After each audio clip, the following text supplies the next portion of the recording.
भाई विनाश काले विपरीत बुद्धि है। अब तुम बोल रहे हो कि ट्रम्प टैरिफ फिर लगा रहा है हिंदुस्तान पे, और हम बोल रहे हैं कि ये कभी हो ही नहीं सकता, ये सातवां बेड़ा भेजने वाला है हिंदुस्तान के ऊपर, और हिंदुस्तान को कभी भी अमेरिका आगे नहीं बढ़ने देना चाहता। ये हमारा दुश्मन है। इसके तो जब खुद के लगता है ना चोट, तब ये हमारे ऊपर आता है कि हाँ अब ये विदेश मंत्री भेजो, रक्षा मंत्री भेजो, और फिर वहाँ से ट्वीट करो कि मैं हिंदुस्तान में मेरा है, मैं हिंदुस्तान को चाहता हूँ। और ये बहानाबाजी अमेरिका छोड़ क्यों नहीं देता है? हिंदुस्तान समझ रहा है। नरेंद्र मोदी ये बोल रहे कैसे इसका काट निकालेगा। नरेंद्र मोदी मास्टर माइंड है, दधीच है हिंदुस्तान के लिए, दधीच। इसको मैं दधीच बोल रहा हूँ। क्यों बोल रहा हूँ कि 10 प्रधानमंत्रियों के साथ में हमने ड्यूटियाँ कर ली और देख लिया, और वो जो कमियां हैं ना वो हम बता रहे हैं। अब हिंदुस्तान में जो करना चाहिए नरेंद्र मोदी को वो नहीं कर पा रहा है। एक रक्षा मंत्री स्पेशल अलग रख दिया जाए, दो बनाए जाएं, एक अंदरूनी देखने के लिए गृह मंत्री बनाया जाए। ये कमियां हैं।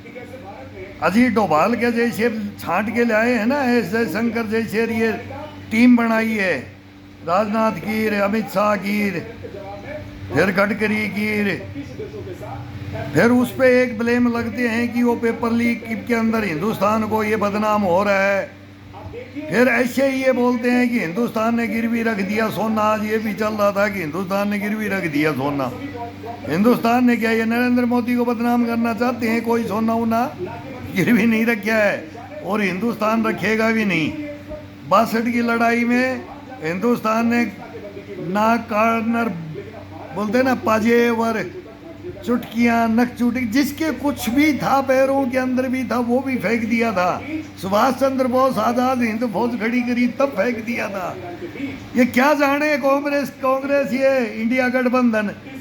अब वो ममता को लात टिकी है, वो चोर नहीं है। अब उसका हम स्पष्ट बोलते हैं कि वो चोर इनके सबके साथ रहे हैं। ये हमारी गर्दन काटी है ये ममता बनर्जी। हम क्यों बोलते हैं? हर स्टेट के मुख्यमंत्रियों के साथ में हमने ड्यूटियां की, या इनके ऑफिसों में या इनके कार्यालय हैं ये बना रखे हैं, इनकी रैलियों में इनके सारे कारनामे हमने देखे हैं। और बोले हैं तो ये गर्दन काटते हैं, और उसी का मैं जिंदा शहीद सैनिक हूँ। अब इनकी पोल भी खोलेंगे, अब इनकी पोल खोलेंगे। हिंदुस्तान को ईरान जो मानता था वो पौराणिक ईरान था, जो हमारा हम भाई बोलते हैं, शिव की पूजा। वो हमारी ईरान से मेरी भी बात होती है। मैं ये सोशल मीडिया पे मित्र हैं, पाकिस्तान के भी हैं, बांग्लादेश के भी हैं, अच्छे भी टकराते हैं और ऐसे भी बोलते हैं कि नरेंद्र मोदी को ही उड़ा दे। ये कहानियां हैं। ये पीजे अब्दुल कलाम के साथ मेरा वार, ये हम देखते हैं कि कौन लगा हुआ हिंदुस्तान के पीछे कौन है। हमारा हिंदुस्तान के मीर जाफर और जयचंद, मैं बोलता हूँ इनको, ये हमारी वर्दियों के अंदर भेड़िए घुसे हुए हैं। हम इनका क्या कर सकते हैं? अब ट्रंप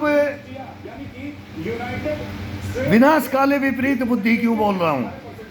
अमेरिका को चाइना अभी लेगा, 100% लेगा। विश्व युद्ध होगा तो चाइना लेगा 100%।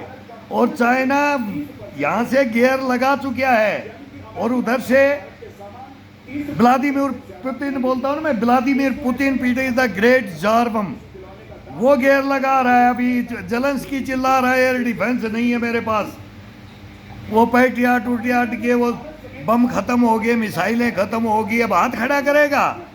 अब वो भी आज फिर एक रिफाइनरी को जला दिया, आज ही रात को फिर क्या करेगा? कीव को जला रहा, पूरे कारखाने। अभी वो पुतिन तो चाहता नहीं था कि वहाँ की पब्लिक मारी जाए, अब ये पब्लिक भी मारी जाएगी, खून खराबा होगा। फौज लड़ रही थी, उनके भी योद्धार, इनके भी योद्धार, किसका कितने गए। हमारा तो काम लड़ना है, हम हिंदुस्तान में लड़े हैं तो वहाँ भी जवान लड़ रहे हैं।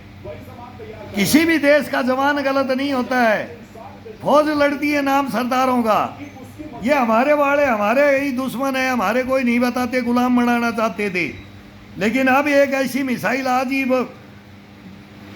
चल रहा है, वो सोशल मीडिया पे भी चल रहा है, तो सच नहीं चलाते हैं, गलत चलाते हैं, उस सोने को चला देंगे। लेकिन ये कि अभी हमने 1500 जैसे अभी डांसिंग मिसाइल चला रहा है ईरान। हमारे क्या ये कांग्रेस क्या करती रही? हिंदुस्तान में कोई हथियार नहीं बना। गेल डाला, एपीजे अब्दुल कलाम ने डाला, और अब हमारे वैज्ञानिक डीआरडीओ डाल रहा है, नरेंद्र मोदी डलवा रहा है। तो उस समय भी नरसिम्हा राव ने डलाया, अटल बिहारी वाजपेयी ने डलाया, आयरन लेडी ने भी डलाया। लेकिन बाद में मनमोहन सिंह ने क्या कर दिया? हिंदुस्तान को बर्बाद कर दिया मनमोहन सिंह मेरा हत्यारा था, लेकिन गया, अब उनकी आत्मा को शांति दे, इकोनॉमिस्ट थे। और नरसिम्हा राव सरकार के अंदर क्या किया था इन्होंने मिल करके, लेकिन प्रधानमंत्री बना करके उन्होंने को मोहरा बना दिया उनको। मैं तो अब उनको क्या बोलूं उनके बारे में कि मेरे को पूरा पता है कि उनकी 2 बेटियां थी, वो भी फिर रणथंभौर आते थे, अमिताभ बच्चन भी आता था, फिर इंदिरा गांधी फार्म से फिर हम घर में रहते थे। राज क्या हो रहा है, राज क्या हो रहा है, ये अंदरूनी बातें हम बोलना नहीं चाहते हैं किसी के बारे में। इस राहुल को इसको मैं बोलता था इस बच्चे को प्रधानमंत्री बनाऊं मैं। गांव में मेरे से पूछते थे, मको वो बिटिया प्रियंका, मको 2 कॉपी इंदिरा गांधी, मको ये बननी चाहिए, लेकिन ये इसको मैं भामरा बोलता हूँ, इसको भामरा बोलता था मैं। मेरा एक सब इंस्पेक्टर होता था, 2 हवलदार होते थे, पूरी प्लाटून घर के अंदर रहे हम, और जवान हम रहते थे। मैं लंस नायक होता था, और पेट्रोलिंग मेरा काम था, किस मोर्चे को कहाँ से कहाँ फिट करना और कहाँ से कहाँ फिट करना। ये सारी अंदरूनी ड्यूटियाँ एनएसजी और एसपीजी बाहर खड़ी हो जाती हैं। अंदर का कमांड हमारा है, लेकिन उन अंदर की कमांड को आज मैं मुंह से बोल दूं तो फिर क्या बोला जाए। तो ये हम किसी के बारे में नहीं बोलना चाहते हैं। हम भी सब कुछ देखा है, लेकिन तुमने हमारे बारे में नहीं। हिंदुस्तान के सैनिक हैं हम, हमारे हिंदुस्तान के बारे में नहीं देखा। तुम हमारे को नहीं, हमारे को काट दो 3-3 कटे हुए तो मेरे घर में हैं, काट दो, मार दो। घासीराम की फौज बना करके रखा है हिंदुस्तान को। जंग लगे, ये हथियार शुरू से वो जीप घोटाला से लेके 62 के अंदर मेरा बाप बोलता था कि बोला ये हरा दिया जवाहरिया ने, इसने युद्ध हरा दिया। बोला हम युद्ध नहीं हारते। एक तो किस हालत में युद्ध लड़ा दिया, और फिर एयर अटैक का, फिर वो 67 में फिर क्या हुआ, फिर उसका फिर तब भी हमारे फिर जवान क्या किया था, टिट फॉर टैट, बोले भाई इनको भिड़ा करके मारा, लेकिन पहुंच हमने सन देख के चढ़ा दिया, और बोले पीटी सूजों में चढ़ा दिया। क्या लड़े, लेकिन फिर भी बोले लड़ाई देखो क्या मगर तुम हारे क्यों। कहानियां बताया, फिर ये सच है क्या ये बात देखने के लिए हम भी जाएंगे।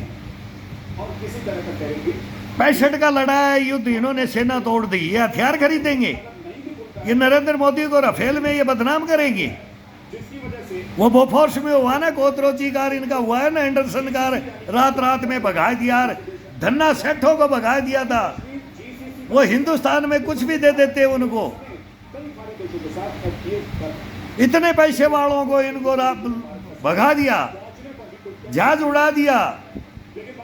तो राजीव गांधी से भी गलतियां कराई, उनकी हत्याएं करवाई, इंदिरा से भी गलती कराई, हत्याएं कराई, बहुत है। फिर मीर जाफर और जयचंद फिर ये भी नहीं समझते कि कौन तेरा है कौन मेरा है। अब देख रहे हो ना, कांग्रेस को तोड़ के, कभी सोचा नहीं था कि ये कांग्रेस तोड़ के चले जाएंगे। कभी सोचा नहीं होगा कि ममता बनर्जी की ये हालत हो जाएगी, प्रधानमंत्री का ख्वाब। मैं इनको डायन बोलता हूँ, चोर डकैत। वो 6 भाई का वहाँ देखते थे हम, ये आदि योगी नाथ को हराने के चक्कर में पड़ रहे हैं। यूपी की बर्बादी हो जाएगी अगर यूपी के अंदर इनका राज आ गया। और उधर बिहार में लालू प्रसाद का देखो तो जी, सरेआम पार्लियामेंट में इन्होंने बोल दिया। हम सुनील दत्त को मैं बोला था, मगर सर ऐसा तो आप हो कुछ बोलो, ऐसे तो नहीं है कि मैं ही एक बादशाह हो गया कि वो क्या हो गया कि ये पार्लियामेंट, ये बोले संसद, लोकतंत्र, ये संविधान, ये आज़ादी, इसके अंदर बोले कोई भी खड़ा हो जाओ दूध का धुला। तो ये भी बोला गया, तो कोई भी नहीं खड़ा हुआ कि एक सब भ्रष्टाचारी हैं। इनकी तो 7 पीढ़ियां तर जाती हैं, एक नेता बन जाओ 7 पीढ़ियों का जुगाड़ कर जाता है। और हम सेना के बन जाए तो हमारी 7 पीढ़ियां डुबो देते हो तुम। कसम खाई, मेरे जैसे 2 लड़के हैं मेरे जवान कंधे में, बोला फौज में मत जाना। तेरा दादा लड़ लिया, तेरा नाना लड़ लिया और मैं तेरा बाप लड़ लिया, लेकिन तीनों शहीद, और तीनों शहीद जिंदे कर दिए इन्होंने। ये नोएडा के अंदर बैठते हैं जनरल बख्शी साहब और ये सारे, मैं बोलता हूँ काद्यान साहब और ये मैं इनके सबके छोड़ता हूँ। क्या एक दो पार्टी का, एक इधर का सुनाता है, एक इधर का। लेकिन जो आज ये आरएसएस का नाम लेते हैं, तो आरएसएस तो है ही, हिंदुस्तान ही अब आरएसएस बन गया है। ये तो सर्वविदित है, हमारे को तो हमने ड्यूटियां की हैं कि ये क्या लेके आए थे, तो ये गलत नहीं थे। वीर सावरकर और ये इन्होंने क्या लिखा, राजगुरु सुखदेव भगत सिंह को किसने आज़ादी दिलाई, वो छोड़ गए और वो लावारिस बोले प्लेन क्रैश हो गए। बोला कोई बोलता है रूस में सुभाष चंद्र बोस के पन्नी डाल के कंठ मोस के मार दिया, कोई बोलते हैं जापान में मार दिया। मोनी बाबा बन के रह गए, स्टेशनों पे सुनते थे एक बार आ जाए आज़ाद हिंद फौज का शेर। लेकिन उनके साथ क्या किया, आज़ाद हिंद फौज वालों के साथ में कांग्रेस ने क्या किया? किसी के कागज नहीं थे रे, बोला कुंडी थाप ली, लेकिन बोला हिटलर से बोला हाथ मिला, रंगून तक बोला वहां तक गए, बोला कहाँ तक, बोला सुभाष चंद्र बोस के साथ। ये पेंशन नहीं बांधते, बोले इंक्वायरियां करते हैं कि तू बता लड़ा था कि नहीं लड़ा था। ये तो हमारे को, मैं इनकी एफसी दिखाता हूँ, जब ये मेरे को ये कोई FIR नहीं करा रहा, मैं तो कराता हूँ नरेंद्र मोदी ही कराते। प्रधानमंत्री है, रक्षा मंत्री राजनाथ कराते, गृह मंत्री अमित शाह कराते, चीफ जस्टिस कराते, सबसे संबंधित हैं हम, और सबसे संबंधित मेरी 4 फाइलें हैं। तो ये ले नहीं सकते। ये अमेरिका ना अब कब्जे में आ गया हिंदुस्तान के, और मोदी इसको छोड़ेगा नहीं। और ये चाइना के आ गया कब्जे में, हिंदुस्तान के कब्जे में आ गया है, और रूस के कब्जे में आ गया। इनको तो ये बोल नहीं सकता, किंग जोंग के कब्जे में आ गया है। स्पष्ट है, वर्ल्ड वार स्पष्ट है। अमेरिका का ताज, अब ट्रंप साहब कुछ भी कर लो, सबसे पुराना लोकतंत्र, सबसे बड़े लोकतंत्र को छोड़ के हमारे को बार बार धमकियां देकर हमारे को रोक करके और अशांतियां फैला रहा है, जो अमेरिका ट्रंप फैला रहा है। तो ये दुनिया भी देख रही है, हिंदुस्तान भी देख रहा है। हिंदुस्तान के नरेंद्र मोदी के पास वो टाइम नहीं है तुम्हारी लड़ाई में जाने का। अब तो सिर दे दिया ना ऊखड़ी में, तो मुसड़ तो बजेंगे प्यारो। अब रोक नहीं सकते इस बंटवार को, रोकने वाला माई का जाई नहीं है नेटोडम्स और बाबा बेंगा। मैं 4 साल से मैं बोल रहा हूँ यूक्रेन से युद्ध नहीं होना था, वो नहीं रोक पाए, तो ये बंटवार अब कोई रोकने वाला माई का जाई पैदा ही नहीं है। तो ये होगा, लेकिन अब भी अमेरिका को ये अकल आ जाए, हमारी बातों को सुन ले। हम माना था मनमोहन सिंह ने जो किया था वो मेरा हत्यारा भी है, लेकिन उसको मैं ये भी बोलता हूँ सबसे ज़्यादा वो सुब्रमण्यम स्वामी भी कंपटीशन करते हैं, तो मनमोहन जैसा भी कोई नहीं था। लेकिन वो जब न्यूक्लियर डील की थी वो 1 नंबर काम किया था। तब हमने सोचा था कि अब चाइना को लेने के लिए अमेरिका हमारी तरफ आ गया है। लेकिन अब विनाश काले विपरीत बुद्धि क्यों हो रही है अमेरिका की, फिर वही स्टैंड लेकर के खुद फंस रहा है, हमारे को नहीं फंसा सकता। हाँ, हमारी जनता झेलेगी। वो बोलते हैं ना, तोड़ तोड़ के सोना फेंक दिया था, तो वो हम जानते हैं। हम बक्कल छप्पनिया काल में बक्कल वो भी खाया है, और इसके बाद में लाल गेहूं भी खाए। लाल बहादुर शास्त्री वो भी कांग्रेस में थे, तो थे एक से एक आए हैं। लेकिन फिर मनमोहन सिंह आया, वो प्रधानमंत्री नहीं था। ये चोर लुटेरे डकैत प्रधानमंत्री थे हिंदुस्तान के। तब लुटा देश, तो लुटा है, 10 साल में लुटा है। बोलता है कितने ट्रिलियन डॉलर ले गया वो अंग्रेज, लेकिन काले कितने ले गए, ट्रेनें भर भर करके। हम उसमें भी हैं, कहाँ कहाँ मिले हैं, ये फ़ोन भी हुए हैं। 12,000 करोड़ का सौदा करा दो, कहीं भी ज़मीन बता दो, और ये बिक्री करा दो, और ST की बता दो एक ही ज़मीन। क्यों? वो पैसे किसके लगने हैं? वो चिदम्बरम साहब बैठे थे, और कार्तिक उनका बेटा बैठा हुआ था। ये सारी कहानियाँ, कनमोजीर, डी राजार, ये सब लूट लिया हिंदुस्तान को, लूट लिया इन्होंने। मनमोहन सिंह के टाइम में सब ने, ममता लालू, जो भी हिंदुस्तान की पार्टियां थी, ये सब ने लूट खसोट हिंदुस्तान में मचाई थी, उसके हम मारे भी हैं। अगर फिर हम प्रूफ नहीं दें, सेनाओं को लूटने लग गए, सेनाओं को 50-2 साल की तनख्वाह दे दो, नौकरी करनी है तो नौकरी, नहीं तो मुंह सील लो। हम जो करेंगे गुंडागर्दी वही करेंगे, नोट बांटेंगे तो बांटेंगे, नहीं बांटोगे। ये भी हुआ है, यही कांग्रेस थी, वही डिप्टी चीफ जेंड के आ जाए आज हिंदुस्तान के सामने, इनको लेना चाहते हैं लेकिन कोई सुनना नहीं चाहता है। करे क्या, बोलते रहेंगे।